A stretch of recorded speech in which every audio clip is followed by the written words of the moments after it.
Yetta, I found the problem. What is it and how did you find it? I looked in the mirror. Moving forward with the Dekker Team. Moving forward together with the Dekker Team. We are excited to welcome you to another episode of Life's Inside Track. I'm Yetta Dekker. And I'm Ken Dekker. And it's where we get to share techniques, thoughts, tips, tools, and tactics that we all need. We all deserve. You, I, everyone. So we can turn our house into home, our families thrive, and we live the very best life possible. We're going to consider, as we have explored this whole month, what we've been learning. Right? In the area of growth, what we've been learning. And so what we're going to consider this time is where, yeah, I know it's one of those, right? Like who needs to grow in the relationship? Yes. In any relationship. Yes. Yes. And it's the person that's looking back at you. When you look in the mirror. Yeah.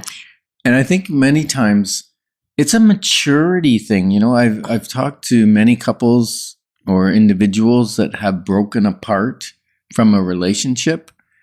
And sometimes it takes people multiple relationships to find out that the problem is them.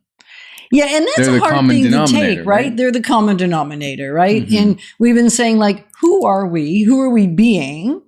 And then the awareness starts to happen that maybe if there's a common denominator, maybe who we're being isn't working for the relationships that we're choosing to have, right? So who do we need to become? Who are we becoming is really what we've been thinking about in this lesson learned. Yeah. Who are we becoming and why are we becoming that and who we be? And, you know, I think, you know, I think back to when we were dating. Yes, I've got an astounding memory. I can't even remember the word. I have a fantastic memory. I love that. It just happens to be short. But no, I have a fantastic memory. And when I look back to when we were dating and then look forward to when we had a horrible, 9 years, and then the last 30 some years have been fantastic. What's the common denominator is me. When was I thinking about you? And when was I thinking about myself? And when people first get together, when they date, we call it the honeymoon stage, right? Yeah. We're still in our honeymoon stage. We are back in our honeymoon stage. That's true. We're back in.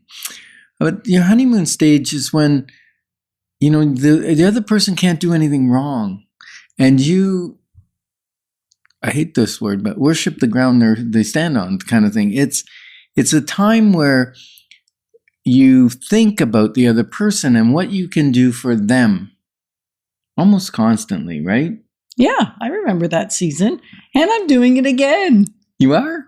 Nice. I'm just kidding. That was not pleasant. Yes. So, and what happens is once, and I think for guys this happens, once you attain the prize, once I got the ring on your finger and we were married, then I stopped being who I was being when we were first together, right? And that's not to say people don't need to grow as they grow. Well, because that's what this whole month is about, is the lessons learned and how we have grown as a result of evaluating the experiences. And then, so where this is all going is we did a devotional the other day. And that's another issue I have, is I say I more frequently than I should say we. We did a devotional the other day. And it was one we did 27 years ago, right? And the page that we were working on was a love page. And it was about how do you show love, and that love's not really, it's an activity, right? As well as an emotion, right? Like we tend to get caught up in today's current trend and culture that it is all about a warm emotional feelings of love, which it is as well. But they only occur when someone's acting loving towards you. They tend, or you choose to act loving towards them. Exactly. So say that piece again. You can choose to act loving towards somebody. Then the loving feelings come. Right. Or, yeah, you act toward them or they act toward you. Actually, both generate loving feelings. Hence why we're saying look in the mirror. Yeah. Because if there's no loving feeling, I suspect that you're also not acting loving. Yeah, that's true. Like, I think it happens with kids too. You know, like you go through a season where you're caring for them and they don't care that much for you. That's not true. They love you, but they are taking all and you're giving all to them, right? Generally, more so. They're not doing things for you when they're little. Right? You have to clean poopy diapers and whatever. So, or I think of it with dogs as well. Like you get a dog, the dog chews your furniture, chews your trim, shoes, and has accidents and whatever, and you clean up. And the more you care for that dog, the more you love that dog. It's really interesting. So what was about the devotional in 27 years ago versus this year? Thanks for bringing me back around. Because you digress. Yeah. Well, the devotional had, I think it was around 16 questions around how you were acting based on the love verses.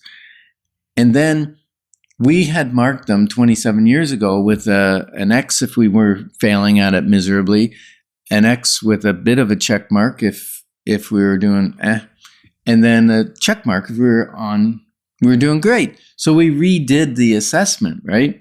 And how we turn out? Much, much, much better. Even better. And you actually said we must have rated ourselves softly back then because you don't think we were acting that loving. No. But the point is, as we act more loving, we get the feeling of love. That's really what it is. And so we can't bring someone else where we want them to go. We first get to act it out. Yes. And so if you're thinking you want to stay connected with this crazy duo that goes all over the place, then send us an email at together@dekkerteam.com so we can stay connected through this coming year, through the coming decades, because we're still going to be here connecting with you. Yeah. And I think the reason I like this topic is like buying real estate, investing in real estate is quite often it's a couple's decision, right?